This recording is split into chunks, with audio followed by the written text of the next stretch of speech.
Bismillahirrahmanirrahim. Assalamualaikum warahmatullahi wabarakatuh. Good morning, everyone. How are you today?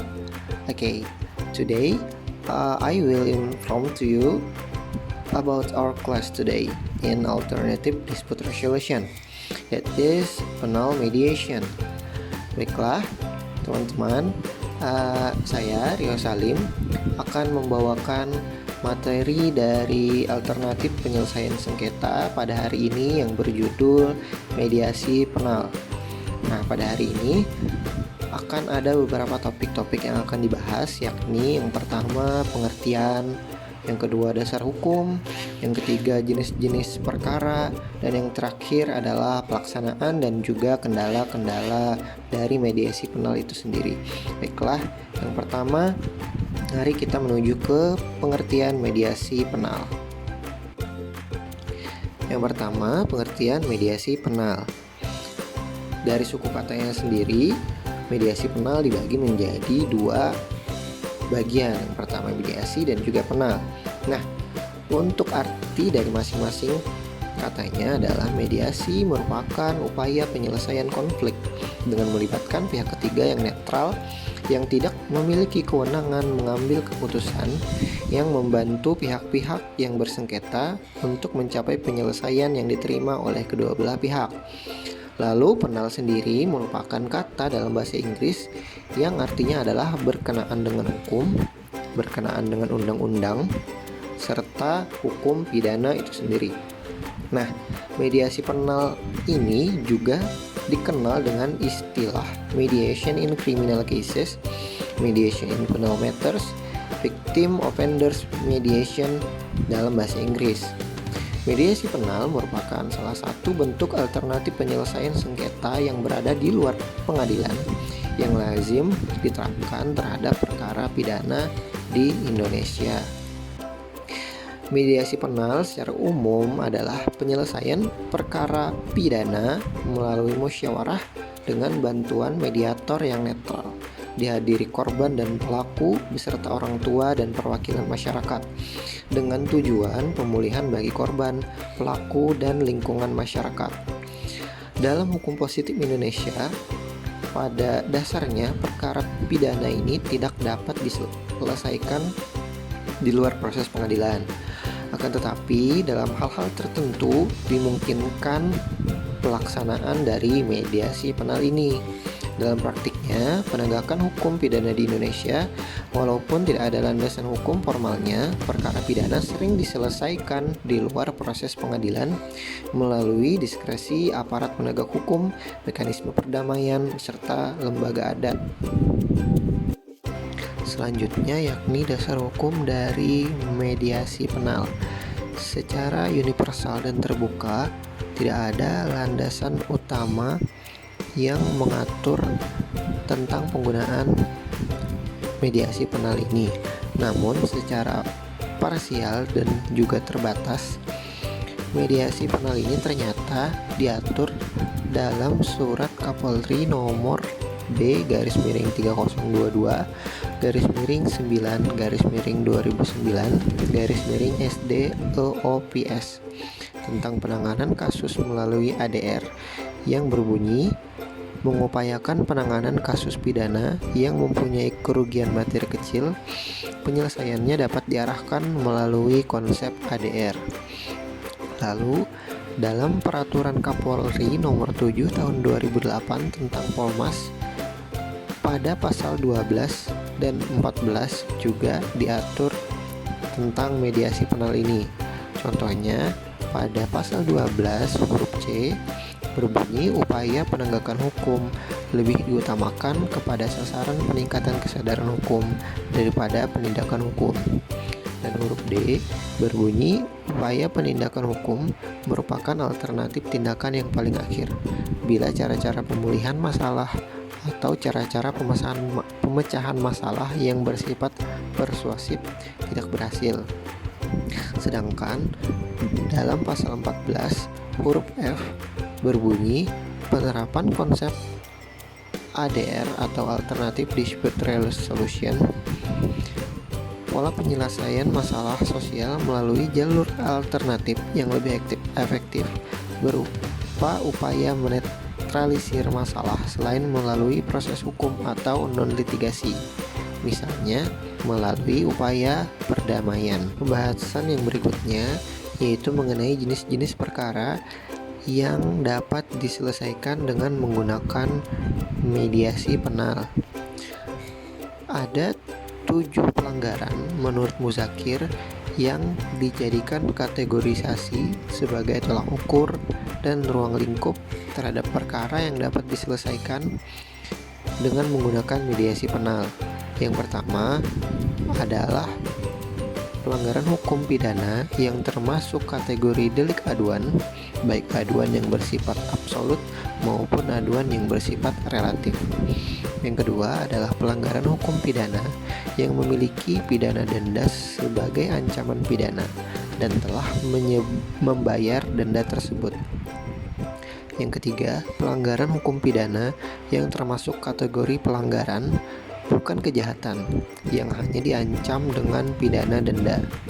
Yang keempat, pelanggaran hukum pidana yang termasuk tindak pidana di bidang hukum administrasi yang menempatkan sanksi pidana sebagai ultimatum remedium. Yang kelima, pelanggaran hukum pidana yang termasuk kategori ringan atau serba ringan dan aparat penegak hukum menggunakan wewenangnya untuk melakukan diskresi. Yang keenam, pelanggaran hukum pidana biasa yang dihentikan atau tidak diproses ke pengadilan oleh Jaksa Agung sesuai dengan wewenang hukum yang dimilikinya. Yang ketujuh, pelanggaran hukum pidana yang termasuk kategori pelanggaran hukum pidana adat yang diselesaikan melalui lembaga adat panjang.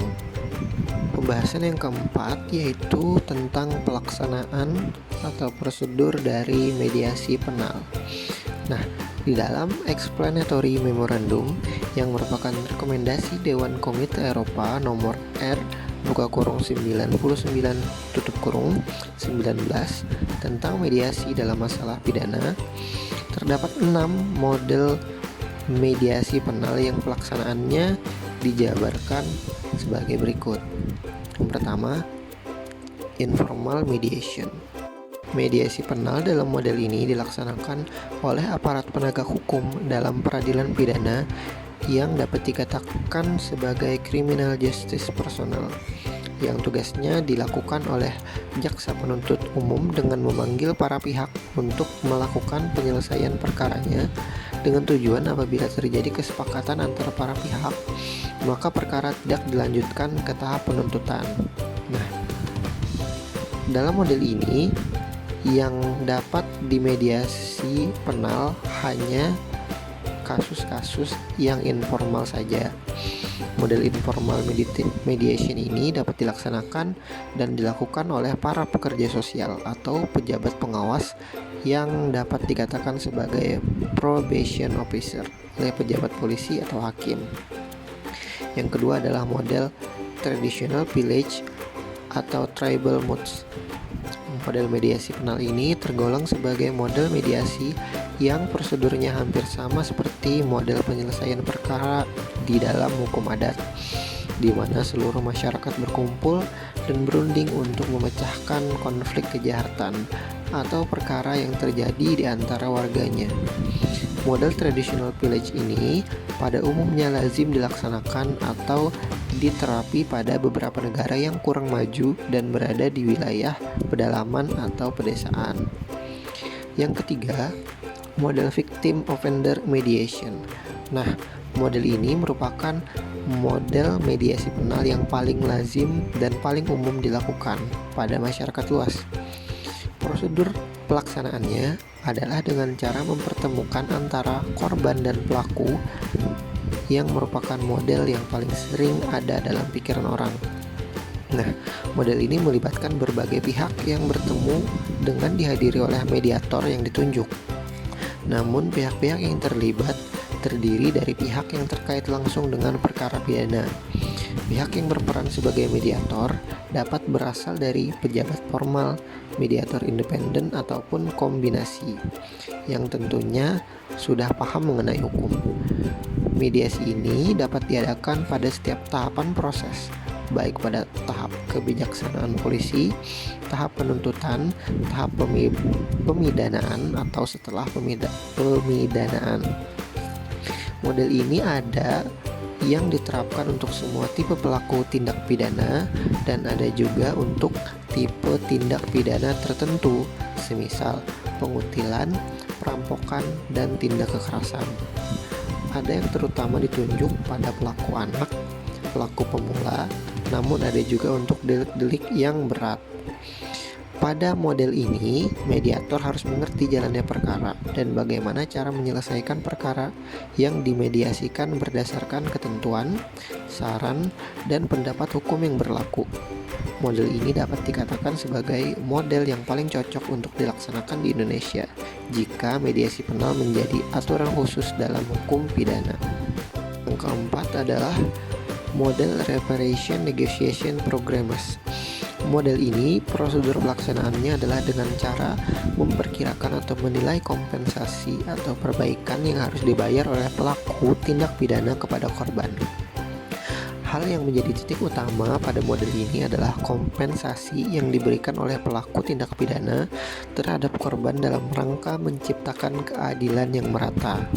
Pemberian kompensasi tersebut biasanya dilakukan pada saat pemeriksaan di pengadilan.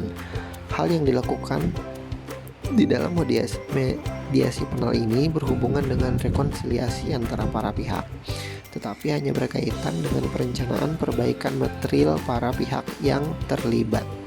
Yang selanjutnya adalah model Community Panels or Courts.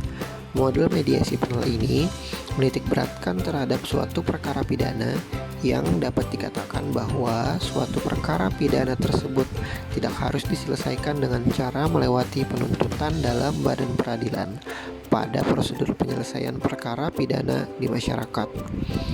Model Community Panels of Courts ini bertujuan untuk membuat penyelesaian dalam perkara pidana menjadi lebih fleksibel dan informal dengan cara melibatkan unsur mediasi atau negosiasi. Yang terakhir adalah model Family and Community Group Conferences. Model ini adalah model versi lebih luas dari model nomor 3. Model mediasi ini memiliki prosedur yang tidak hanya melibatkan korban dan pelaku tindak pidana saja dalam jalannya mediasi, tetapi melibatkan partisipasi masyarakat di dalam prosedur mediasi penal yang berlangsung. Masyarakat yang dimaksud adalah keluarga pelaku dan warga masyarakat lainnya, pejabat tertentu seperti polisi dan hakim anak, dan para pendukung korban. Pelaku dan keluarganya diharapkan menghasilkan kesepakatan yang komprehensif dan memuaskan korban serta dapat membantu untuk menjaga si pelaku keluar dari kesusahan berikutnya. Model ini telah terbukti berhasil dan telah dikembangkan di Australia dan juga New Zealand. Pembahasan yang terakhir adalah kelemahan atau hambatan yang terdapat dalam pelaksanaan mediasi penal. Nah, untuk kelemahan dan hambatannya itu dibagi menjadi 4 poin. Poin yang pertama itu dibagi menjadi 4 subpoin. Subpoin yang pertama adalah rekomendasi kasus untuk memakai mediasi. Hal ini merupakan masalah umum yang terjadi. Seperti telah disebutkan sebelumnya, pemahaman dan kerjasama antara aparat penegak hukum masih sangat kurang, hingga sulit untuk meyakinkan mereka merekomendasikan kasus untuk diselesaikan melalui mediasi penal. Yang subbab kedua adalah terbatasnya waktu.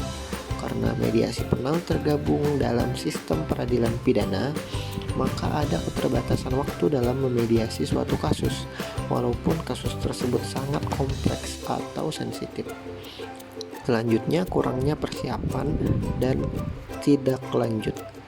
Banyak mediator yang kurang mempersiapkan diri dalam menghadapi suatu kasus, padahal tingkat kompleksitas dan sensitivitas kasus itu berbeda-beda. Yang terakhir adalah kurangnya sumber daya. Apabila kuantitas dan kualitas sumber daya manusia itu terbatas atau sumber daya berupa fasilitas tidak tersedia, maka akan mengganggu jalannya proses mediasi penal. Ruang khusus untuk mediasi mutlak diperlukan sesuai asas kerahasiaan proses mediasi yang harus dijaga. Poin kedua, kegagalan untuk mempertahankan tujuan awal. Hal ini terjadi karena masih dominannya paradigma dan budaya sistem peradilan pidana, hingga tujuan mediasi penal yang tergabung dalam sistem tersebut bisa luntur ataupun goyah. Yang ketiga, kompensasi. Sering sekali pelaku yang melakukan tindak kriminal memang miskin hingga tidak mampu membayar kompensasi yang diajukan oleh korban yang mengakibatkan gagal tercapainya sebuah kesepakatan. Yang terakhir adalah akuntabilitas pelaku. Banyak pelaku yang hanya memanfaatkan mediasi penal sebagai cara untuk menghindar dari peradilan pidana. Setelah tercapai kesepakatan perdamaian, mereka tidak mau melaksanakannya.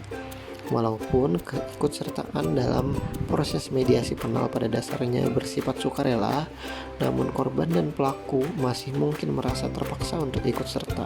Baiklah, pada hari ini pembahasan mengenai mediasi penal telah selesai dijelaskan.